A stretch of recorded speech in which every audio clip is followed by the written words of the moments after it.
Joe Igbokwe reacts as Arewa Consultative Forum assures Igbos in the North 100% security. It was reported on Friday that the Arewa Consultative Forum has assured the Igbos who are residing in the northern part of the country of 100% perfect maximum security. Many Nigerians have reacted to this statement by the Arewa Consultative Forum, including the likes of Joe Igbokwe, the special aide to Governor Sanwo-Olu of Lagos State on drainage and water resources. I always laugh when I see that title. Imagine drainage and water resources, and then the amount of floods that happen. Let's not even get there because we're reacting to the statement of the Arewa Consultative Forum in which they promised maximum security to Igbos living in the northern part of the country. Joe Igbokwe, via his Facebook page, released a statement in which he stated that he is proudly a Nigerian because that is who we are.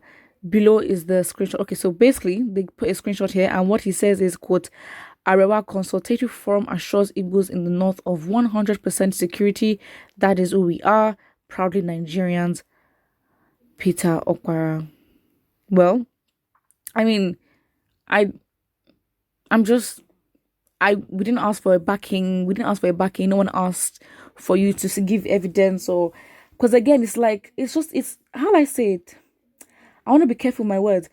It's like, incomplete form of tokenism, where it's like, if you have, okay, fine, the marginalized people, and of course the perpetrator of marginalization, for them to try and convince the marginalized people that they are marginalizing, that, oh, no, we like you, they will use an example, like a scapegoat from the marginalized who identifies with the marginalized, for them to agree with the actual perpetrator. And then all of a sudden that sort of indicates that, oh, fine, since one of you actually agrees with me, that means that what's the word? It undermines what you are feeling and just, takes that away. Basically what you're feeling is wrong because one of you definitely feels a different way, so there is no excuse for you to think that you're marginalized. That's basically the vibe that this is given. I hope you followed that. I hope you followed what I said. But what I'm just saying is, you are trying to use the oppressed to divide the oppressed. That's basically what is happening. Tokenism, being a sycophant. Nobody asked, because him making this statement, does that absolve, or does that, dissolve? Does it dissolve the tensions that are between the northern part of the country, or the northerners, and the southeasterners? Does it dissolve that tension? Absolutely not. Because all of a sudden, this man has now solved tribalism in Nigeria. Obviously not. So this is basically an example of, I would say, incomplete tokenism, basically.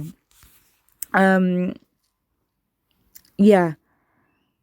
Oh, actually, it's not even incomplete tokenism. It's actually full-blown tokenism, because that's just what it is. It literally is what it is. Let me even look for the definition. So my example makes sense, and I'm not just blabbing. So if I type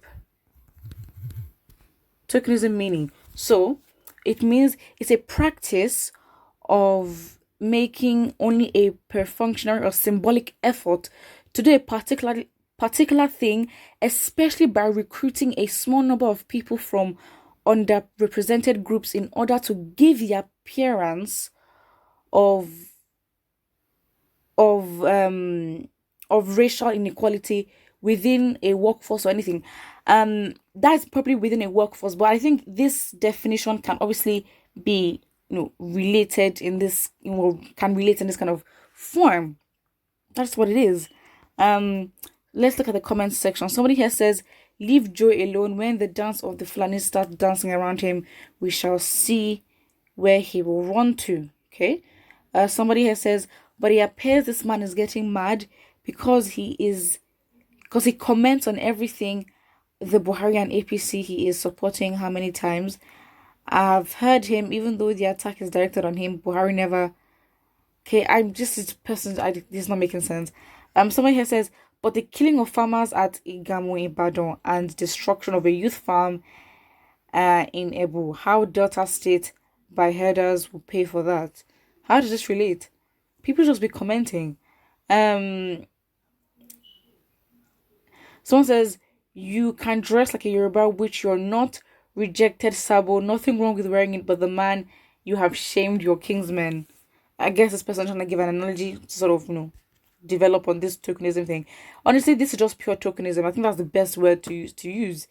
Um Arawa youths cannot guarantee 50% security to their fellow northerners in Niger State, Nasarawa, Benue, but 100% security to Indigo in the north.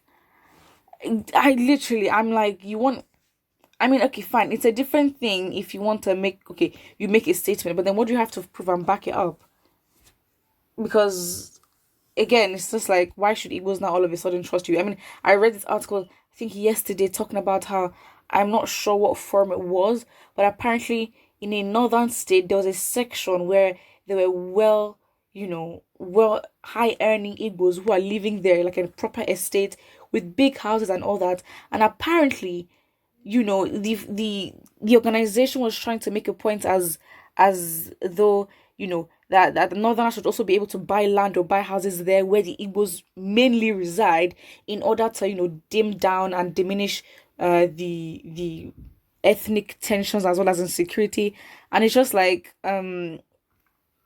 it's like, okay, fine, it's basically what you want to achieve by that, because by mixing with the Igbos, that shows that, oh, fine, you prove that there's security there. And everything just does not make sense, because it's just, yeah, honestly, it's not even working at all.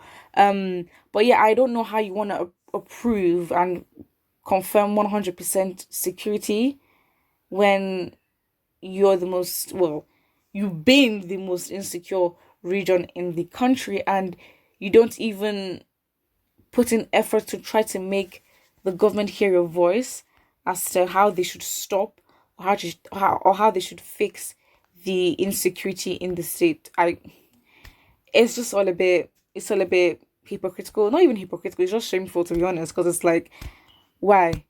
Like, are you genuinely, because again, we have this youth, because this Arawa youth have been very, very active on things that are, how I say it, that should not necessarily be their priority. I mean, this is what they're doing now. When it comes to protesting against the government, they will not do that. They will never really join causes that, have to do with the South. But in most cases, the South will just join Northern people in terms of, pushing out, their aims or whatever they're complaining of, or anything that is not going their way. And the same things are our youth as well. Were online trying to also, because again, as a rebuttal towards the Igbos for the removal of, Adamu Gaba's app, they were on the internet trying to go to apps owned by Southeasterners to give bad reviews so it can be removed as well. Again, all this energy that you're giving in, you don't reap anything from it, and it's literally just pointless. There's no point.